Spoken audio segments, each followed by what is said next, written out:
ታምራት ደስታ፣ ማዲንጎ አፈወርቅ፣ ወንደሰን አውራሪስ፣ ነፃነት ወርቅነህ እነዚህን እውቅ አርቲስቶች የሚያመሳስላቸው ነገር ምንድን ነው?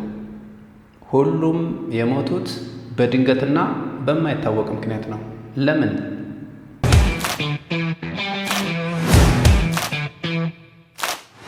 በቅርቡ የነፃነት ወርቅነህን ህልፈት አስመልክቶ በጣም በርካታ ሰው በሀገር ውስጥም ከሀገር ውጭም በጣም በርካታ ሰው አዝኗል። አይ ቲንክ ነፃነት በሁሉም ሰው ቤት በጣም ቅርብ ስለሆነ ሀዘኑ በእያንዳንዱ ሰው ደረጃ ሊደርስ ችሏል።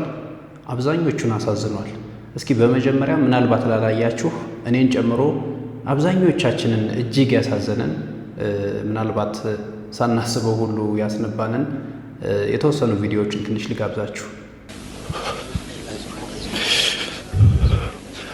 My father, Netzanet Warkana, was a good man, a devoted husband, and the best father I could have possibly asked for, and made everyone around him smile. I don't know where I'd be without him. He was everything I could have possibly asked for in a father.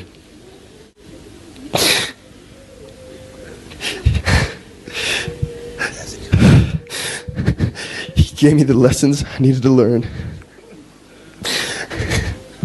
and the love I needed from a father.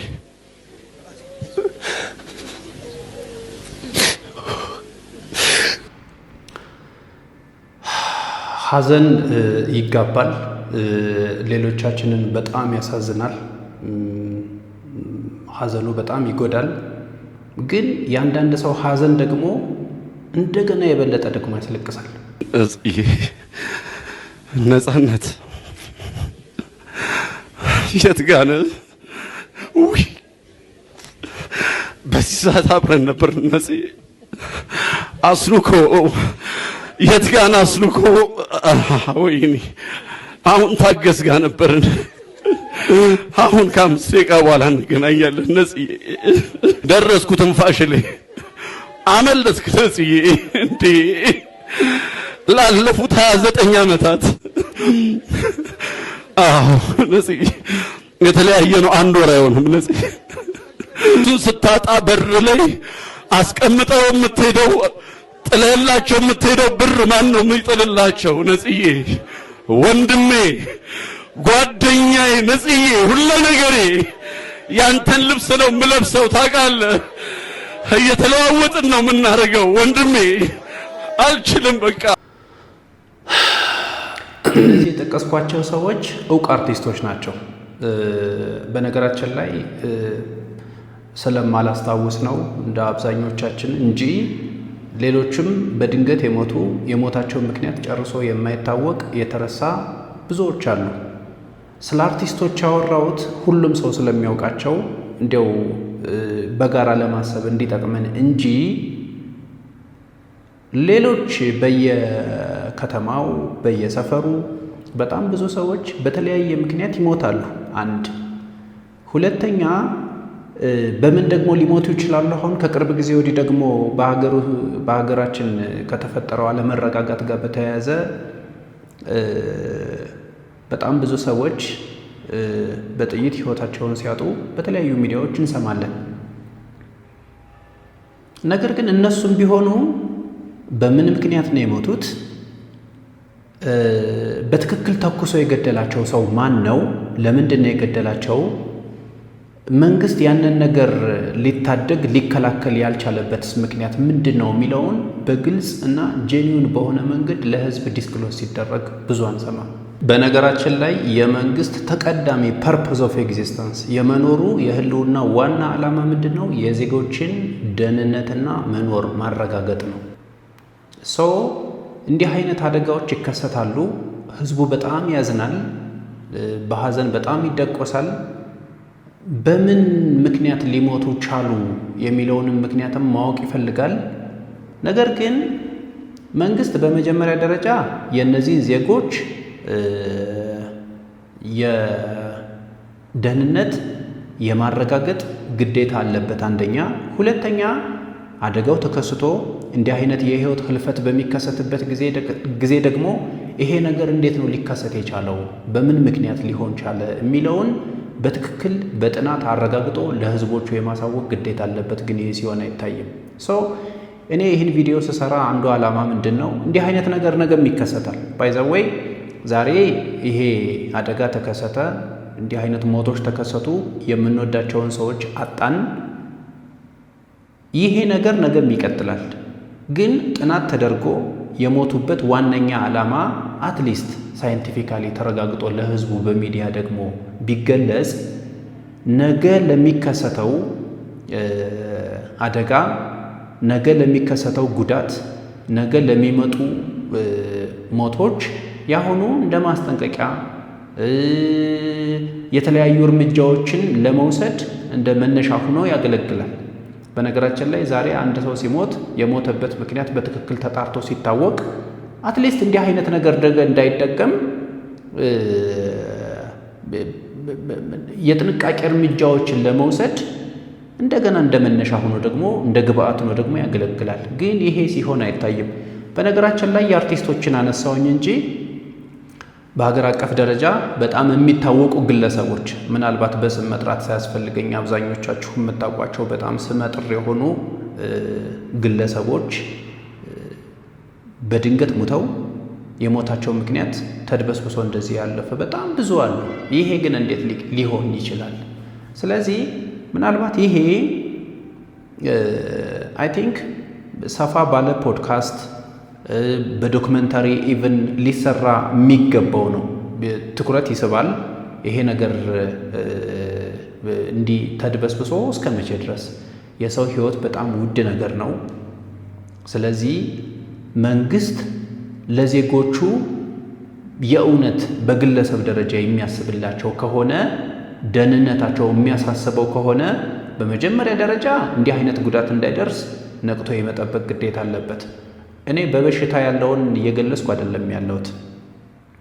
ለምሳሌ ከቅርብ ጊዜ ወዲህ በሀገራችን ከተከሰተው አለመረጋጋት፣ የሰላም እጦት ጋር በተያያዘ በጣም በርካታ ግለሰቦች በድንገት በጥይት ሲገደሉ እንሰማለን። ለምሳሌ ከዚሁ ጋር አብሮ ሊታይ የሚገባው ነገር አንደኛ እንዲህ አይነት አደጋ፣ እንዲህ አይነት ሞት እንዳይከሰት መንግስት በቻለው አቅም ሁሉ አስቀድሞ ጥንቃቄ ጥረት ማድረግ አለበት፣ መከላከል አለበት።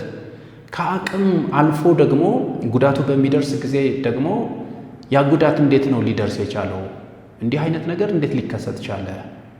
ምናልባት መንግስት የወሰደውንም ጥንቃቄ አብሮ የሚያንጸባርቅበት ሊሆን ይችላል። በሚዲያ አሁን ግልጽ በሚያደርግበት ጊዜ ባይዘወይ አሁን ዛሬ ላይ የሚታወቁ ሰዎችን እንዲሆኔና እናንተ የጋራ መግባባት እንዲኖረን በጋራ ለማሰብ እንዲጠቅመን እውቅ አርቲስቶችን ያነሷቸው የሚታወቁ ግለሰቦችን እየጠቀስኩ እያስታወስኳችሁ እንድናወራ የፈለግኩት በጋራ ለማሰብና ለመግባባት እንዲጠቅመን ፈልጌ ነው እንጂ በጣም ብዙ ግለሰቦች በስም የማይታወቁ በየቀኑ፣ በየሳምንቱ፣ በየጊዜው ህይወታቸው በድንገት ባልታወቀ ምክንያት ሲቀጠፍ እንመለከታለን።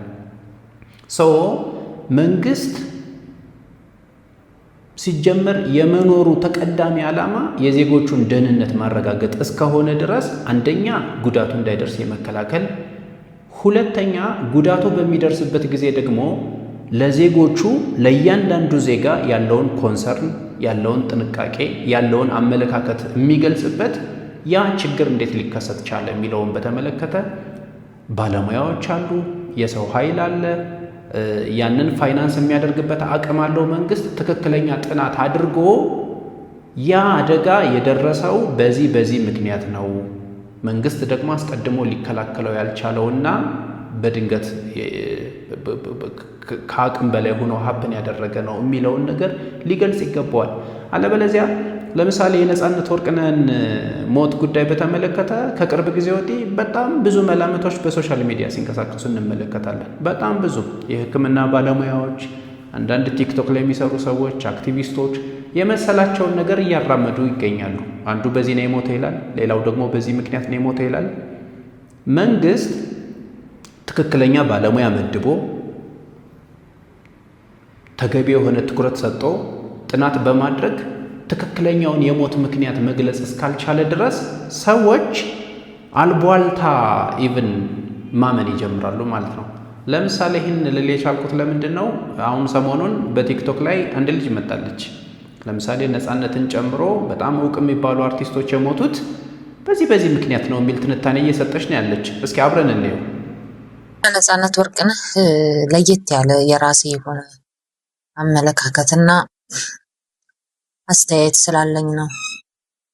በእርግጥ እኔ ይህንን ሀሳብ የሚሰጠው በደንብ አውቀዋለሁ ብዬ ስለማስብ ነው። የአርት ዓለም እዚህ የምታዩት ፊልም የራሴ ፊልም ነው።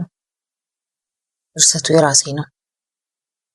ትልቅ ወጪ የወጣበት በጣም ብዙ ዋጋ የተከፈለበት የልጅነቴን ላብ የልጅነቴን አቅም ያሟጠጥኩበት እንደዛውም ደግሞ በጣም ቅስሜ የተሰበረበት በጣም ከዛ ሲስተም ወጥቼ አሁን በሌላ ሙያ ተሰማርቼ ነው የምገኘው እና አውቀዋለሁ የተወሰነውን ፓርት እርግጠኛ ሆኜ ነው መናገር የምንችለው።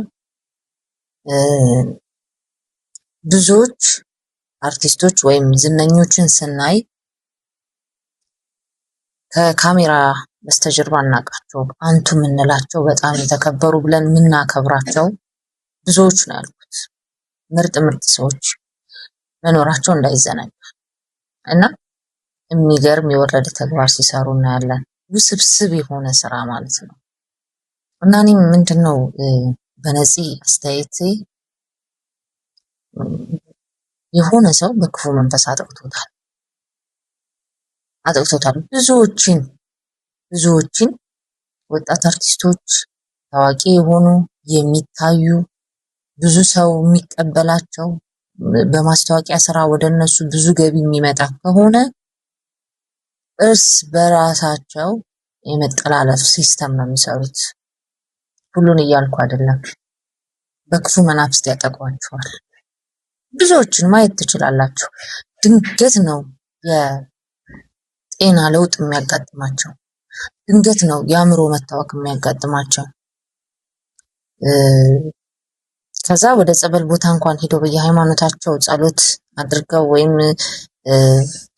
በጸበል እንዳይድኑ ማህበረሰቡ ደግሞ አለ ከስር ፎቶ እያነሳ የሚያሳቅቅ ቪዲዮ እያነሳ የሚያሳቅቅ በእነሱ ህመም በእነሱ ድካም ታዋቂ ለመሆን የሚሞክር ብዙ አለ። ያን ፍራቻ ባባንም ብትሉት ከቤት ሳይወጣ ጸበል ቦታ ሲሄድ እንደዚህ አይነት ነገር ሲገጥመው እርግፍ አድርጎት በቃ ሰይጣን መስመሩን ስለሚያዘጋጅ ማለት ነው። መጀመሪያ በዛ መንገድ የያዘው ክፉ መናፍስት ወይም በክፉ መናፍስት እንዲወድቅ እንዲጠቃ ያደረገው ሰው ቀድሞ የሚያዘጋጀው ከነዚህ ነገር ጋር ነው። እንዳይጠቀሙ ነፃ እንዳይሆኑ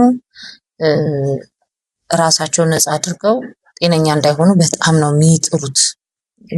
ሲያደርጉም በዛ ልክ ነው የሚያደርጉት። እች ልጅ ለምሳሌ እኔ በቅርብ የማውቀው ነው። ስለዚህ የሞተበት ምክንያት እሱን ጨምሮ ሌሎች እውቅ አርቲስቶች በእንደዚህ አይነት ምክንያቶች ነው የሚሞቱ ትላለች። ሰው ደግሞ ይመጣና ለምሳሌ አንድ የሕክምና ባለሙያ በጉበት ስብ ምክንያት ነው የሞተው ይላል። አንዱ ይመጣና በጉበት ስብ ነው፣ አዎ፣ ግን ይሄ ጉበት ስብ ደግሞ የሚመጣበት ምክንያት ደግሞ ከዚህ ከምግብ ከዳየት ጋር በተያያዘ ነው ይላል። ሌላ ሰው ደግሞ ይመጣና እኔ የሕክምና ባለሙያ ነኝ፣ እንዲህ አይነት ነገሮች እንዴት እንደሚከሰቱ አውቃለሁ፣ በጥናትም በኤክስፔሪየንስም ዘወትር የምናየው ነገር ነው። የጉበት ስብ ሆኖ ነገር ግን በመጠጥ ምክንያት የተከሰተ ነው። ኦኬ፣ የትኛውን እንመን? ዛሬ አንድ ሰው አጠናል። ነገር ግን በጣም ኢምፖርታንት የሆነው ነገር ደግሞ ምንድን ነው? የሞቱ ምክንያት ሲታወቅ እንዲህ አይነት የምንወዳቸው ሰዎች ነገ ከነገ ወዲያ ደግሞ ድጋሚ እንዳናጣቸው ደግሞ እንደ መነሻ የጥንቃቄ እርምጃ ለመውሰድ እንዲያገለግል የሞቱ ትክክለኛ መንስኤ ሊጣራ ሊታወቅ ይገባል። ይሄን የማድረግ ደግሞ ተቀዳሚ ስራ እኔ የመንግስት ነው ብዬ አስባለሁ። ስለዚህ አሁን ነገ ከነገ ወዲያም የሚታወቁ ሰዎች የማይታወቁ ሰዎች በተለያየ ምክንያት በድንገት በማይታወቅ ምክንያት ህይወታቸው ያልፋል። ይሄ እንደዚህ የሚቀጥል ከሆነ ለሰው ሊሰጠው የሚገባው ትኩረት ትክክል አይደለም፣ ሊታሰብበት ይገባል። አትሊስት በጣም በርካታ ሰዎች እየሞቱ ነው። ለምንድን ነው የሚሞቱት?